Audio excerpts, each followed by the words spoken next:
Ok, seguindo aqui então mais esse vídeo, continuação do modelo de pequenos sinais, então falando do modelo pi híbrido dos transistores, certo? Então a gente pode pegar aquele modelo pi híbrido e aplicar também para transistores. A gente fez para transistor bipolar, a gente pode fazer a mesma coisa para transistor JFET e MOSFET, né? Com detalhe, né? Nos dois casos a gente já pode chegar a seguinte coisa, né? Enquanto o JFET, né, nos dois casos a gente vai fazer a análise na região de saturação, né, equivalente à região linear do transistor bipolar.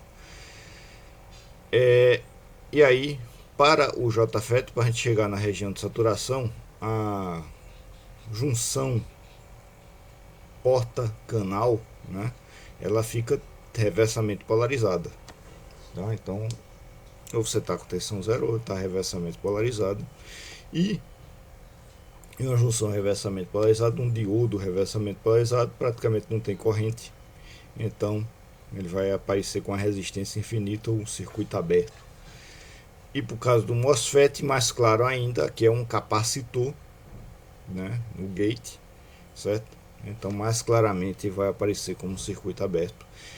Aí já simplifica de cara que a gente não vai ter o RP nos dois modelos. É infinito, efetivamente, né? A gente pode considerar, certo? Para baixas frequências, se a gente for considerar frequências maiores, aí vai ter que ver a capacitância disso daqui, não é isso, né? Para essa disciplina a gente não vai entrar nesse nível de detalhamento, certo? Então seria só a questão de achar o GM e o RO, né, para os dois transistores, tá? Pro caso do JFET, a gente tem a situação, né? Então a equação do GM, né, o D e D DVGS para o VDS constante, e o RO, como a gente tem a equação do ID em função de VGS e VDS na região de saturação, certo? Vai ficar Eita, a equação do Mois aqui está errada, mas a gente já resolve ela, né? Vai ficar D e D DVDS, que é mais fácil de calcular, para um VGS constante, e aí a gente faz 1 sobre isso, né, para dar a resistência de saída, certo? Então isso aqui, vamos lá. Então para o JFET a gente tem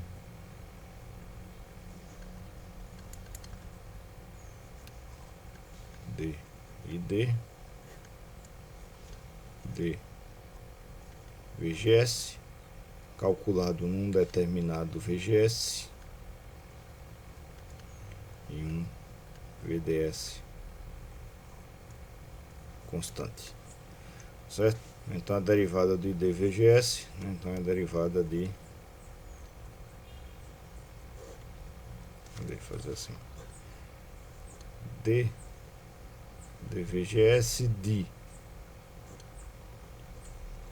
e DSS multiplica 1 menos VGS. Eu já vou botar o valor do VGS aqui, né, em função do VGS de grandes sinais de polarização. 1 menos VGS sobre VP ao quadrado, 1 mais lambda VDS, certo? Derivada disso daqui do VDS.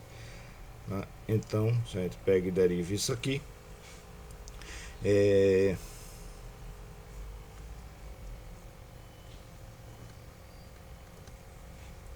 vai ficar IDSS 1 mais lambda VDS constante, 1 mais lambda VDS, tudo aqui, e aí a derivada de 1 menos VGS sobre VP ao quadrado, aí primeiro deriva aqui, fica multiplicado por 2, e aí a derivada dessa parte, menos VGS sobre VP multiplicado por menos 1 sobre VP. certo? Aliás, 2 multiplica 1 menos VGS sobre VP, né? É 2x, né? Então, o x aqui é a derivada de x ao quadrado, 2x, né? E a derivada disso aqui, vezes menos 1 sobre VP. Né? Isso aqui dá para a gente trabalhar de uma certa forma, tá? Mas a maneira mais típica da gente fazer é o seguinte: isso que está aqui dentro, né, é o ID de polarização. Tá? Então a gente consegue replicar isso aqui dentro. Então quais são os termos? A gente tem o IDSS, ok, 1 mais lambda VDS, ok, 1 menos VGS sobre VP ao quadrado, a gente tem só o 1 menos VGS sobre VP, certo? Então vamos fazer isso aqui ao quadrado, então vamos colocar isso aqui para ficar igual a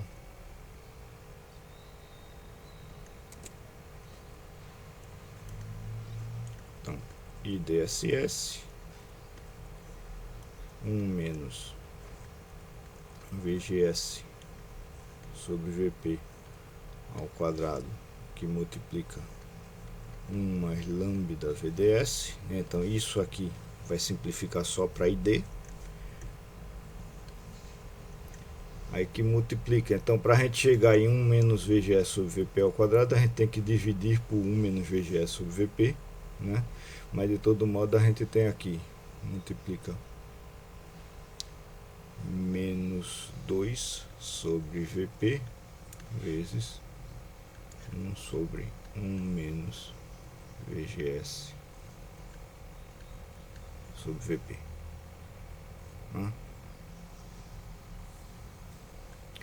Aí esse trecho daqui a gente pode simplificar melhor, né? Então a gente multiplicando o VP aqui vai ficar VP menos VGS. E aí esse sinal menos daqui de cima a gente troca aqui embaixo, né? Então isso aqui tudinho simplifica apenas para o ID de polarização. E esse trecho aqui, aí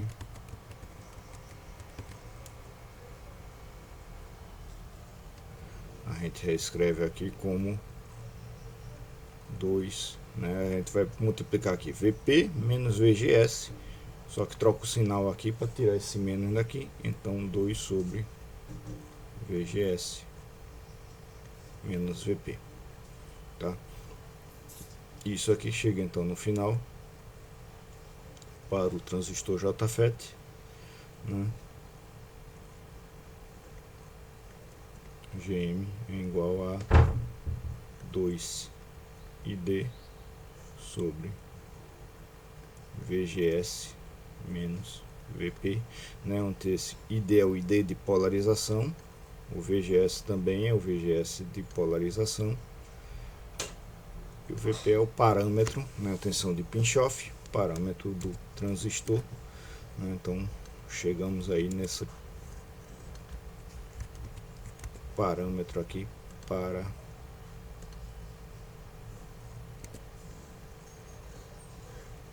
o transistor JFET, né?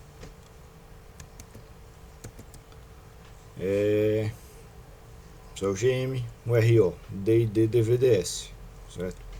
Então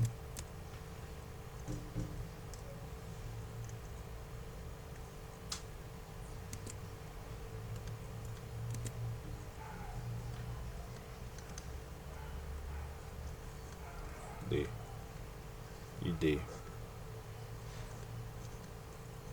DVDS, né? Então a derivada, vou fazer assim, D DVDS no ponto, né, para um VDS constante em torno de um ponto VDS de polarização e para um VGS constante de aquela mesma equação, e DSS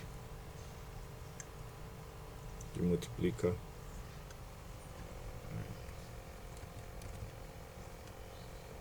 menos VGS sobre VP ao quadrado 1 mais lambda VDS, certo? Então isso aqui vai ficar simplesmente para VDS constante. Isso aqui é constante, isso aqui aparece como constante, só vai aparecer aqui, vai ficar IDSS, que multiplica 1 menos VGS sobre VP ao quadrado vezes lambda, tá? Uma aproximação aqui que é o usual, lambda normalmente é pequeno, é 0,01, né? E transistor JFET normalmente o VDS não é elevado, né? Então lambda VDS normalmente é menor do que 1, certo? Então isso aqui a gente pode dizer que esse termo aqui é praticamente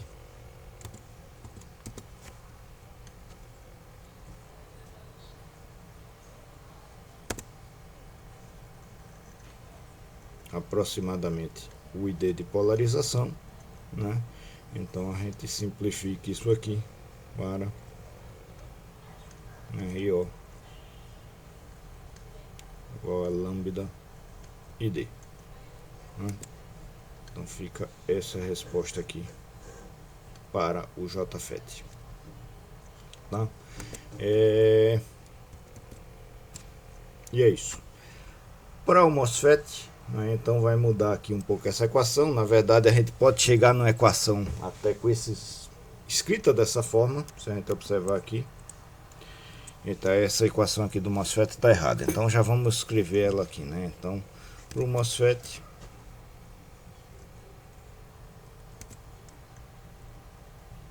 tá aqui para cima,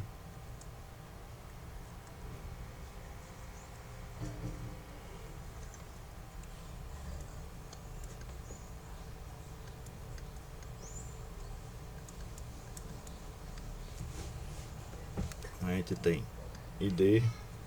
Então de novo vai trabalhar com ele na saturação, né, para fazer esses primeiros circuitos que a gente está vendo. Então é o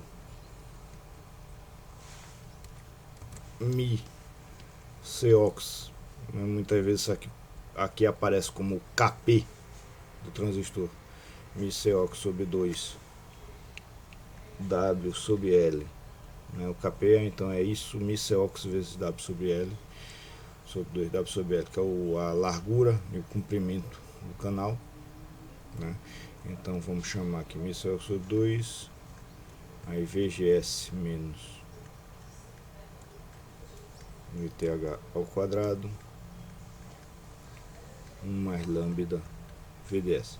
Para simplificar, vamos pegar essa parte daqui e chamar isso aqui tudinho de um KP, né? Então vamos reescrevendo isso aqui, a gente vai ter, né, ID KP sobre 2 VGS menos VTH ao quadrado 1 mais lambda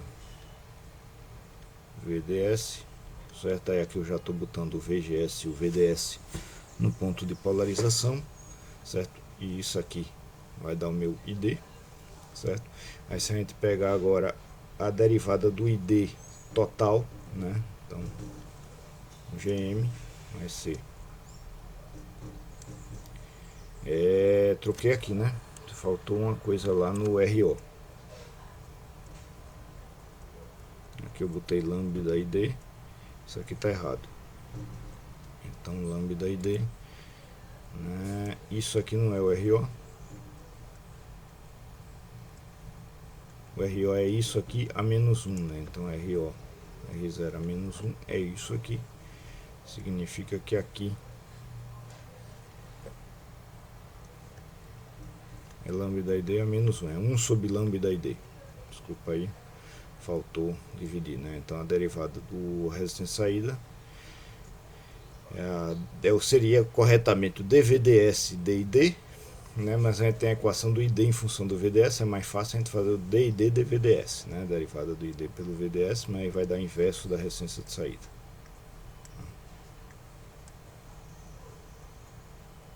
Vamos lá. Então gm, né, é d id dvgs calculado no ponto em torno do ponto VGS e com um VDS constante, né? Isso aqui vai ficar, então, a derivada do ID em função do VGS, então Kp sobre 2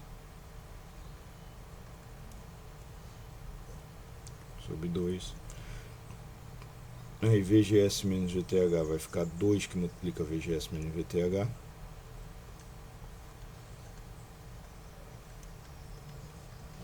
menos VTH,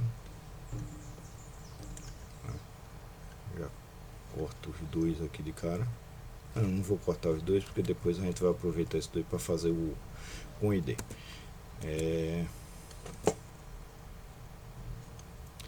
E 1 mais lambda VDS. Certo? Aí de novo a gente vai pegar isso aqui e multiplicar isso aqui por VGS menos VTH sobre VGS menos VTH, certo? Então isso aqui, quando multiplicar por VGS menos VTH, vai ficar o quadrado aqui, então isso aqui vai ficar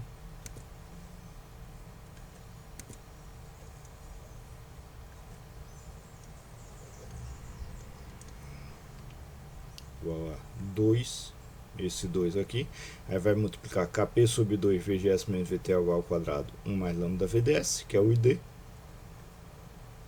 de polarização, 2ID, sobre VGS menos VTH.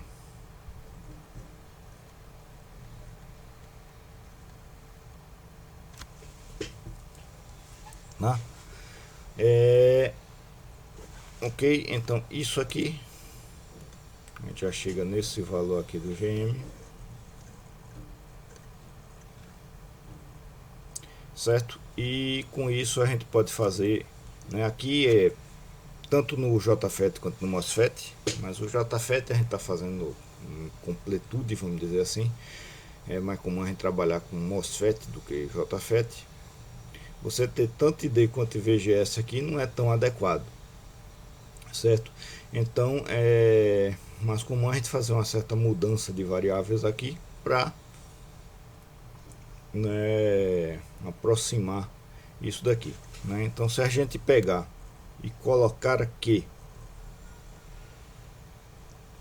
mesma coisa que a gente fez para a resistência de saída lá no JFET, considerar que isso aqui é aproximadamente 1, certo? Se a gente fizer ID é aproximadamente, então Kp sobre 2 que multiplica VGS menos VTH ao quadrado, né? Tirando aquele termo ali 1 mais lambda VDS, então significa a gente inverter isso aqui, VGS é aproximadamente de 2ID sobre Kp raiz quadrada mais VTH, né? Se a gente pega isso e joga isso para cá, aí a gente vai chegar aqui que GM vai ficar, então, aí você tem 2ID sobre, aí o VGS aí de 2ID sobre Kp, 2ID sobre Kp mais VTH menos VTH fica aqui, né? Então isso a gente pode reescrever aqui que GM igual aí 2 sobre raiz de 2, né? Aí raiz de 2 em cima, e D sobre D, raiz de D em cima, 1 sobre raiz de 1 sobre KP, raiz de KP. Então isso aqui simplifica para raiz quadrada de 2KP e D.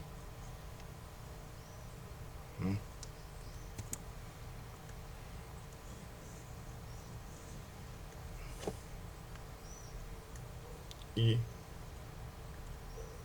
então veja que enquanto o aqui ficou diretamente com ID, veja que enquanto o bipolar você tinha o GM era IC sobre VT, então ele é linear com o aumento da corrente de coletor. O transistor MOS, isso aí é verdade no JFET também, ele aumenta com a raiz quadrada da corrente de dreno, né? Aí fica mais fácil você obter um alto GM no transistor bipolar do que no transistor MOSFET, a vantagem dele para circuitos de amplificação, certo? Além disso, a gente tem nosso RO, né? Isso aí, então D&D, DVDS, a parte que eu esqueci, A-1, certo? A gente pega a equação do ID, então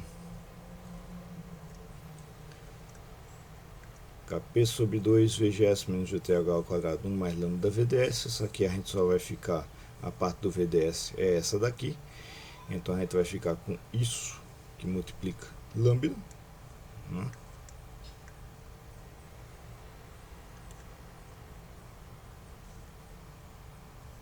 Lambda aí multiplica Kp sobre 2 vezes VGS menos VTH ao quadrado, isso aqui a menos 1 invertido, e Kp sobre 2 VGS menos GTH ao quadrado já está aqui, né? Então a gente pode pegar isso aqui e aplicar aqui, certo? Então o nosso RO para o transistor MOSFET 1 sobre lambda e D. Mesma resposta lá do JFET. Pronto, com isso, né, a gente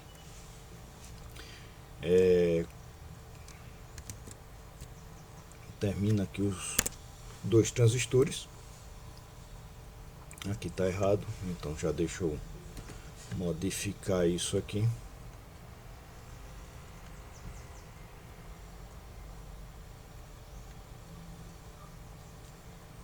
Fiz a troca lá do faltou o A-1, né? Então 1 sobre lambda ID sobre lambda ID, então é lambda ID A-1, né, no caso, tanto JFET quanto MOSFET. Eu vou usar aqui o KP, então, raiz de 2 KP ID. Pronto.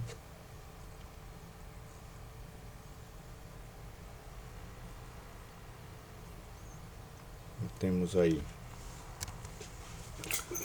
um resumo aí dos parâmetros pi híbridos, né, para TBJ que a gente tinha obtido na aula passada, JFET e MOSFET, certo? Aí você veja que o lambda equivale ao, tanto do JFET quanto do MOSFET, equivale a 1 sobre VA do modelo do TBJ, certo?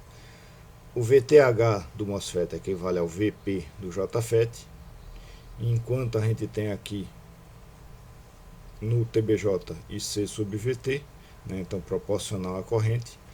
Aqui no MOSFET dá para ver que a gente chegaria numa coisa parecida com o JFET, a gente tem ele proporcional à raiz quadrada do ID, né? Em compensação, a resistência de entrada é GM sobre tá errado aqui também, não tem nada de GM sobre VT, isso é beta sobre GM.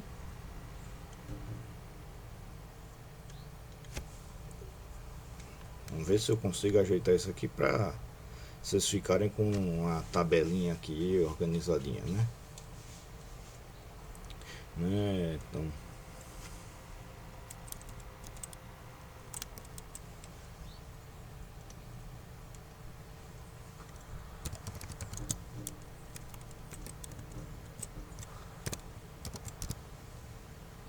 pronto.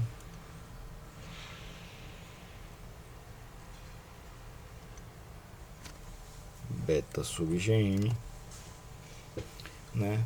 Tanto o JFET, aí você vai ter praticamente infinito, porque vai ser uma junção reversamento polarizada, e o MOSFET também praticamente infinito, porque é um capacitor ali na resistência de gate deles em relação à resistência na entrada da base do TBJ, certo? Mas a ideia é, uma vez calculado o modelo, a gente consegue resolver os vários circuitos usando diretamente esses modelos, independente basicamente do tipo do transistor, ok? Pronto. É isso. Então próximo vídeo já vamos ver os tipos dos circuitos básicos resolvidos com isso daqui.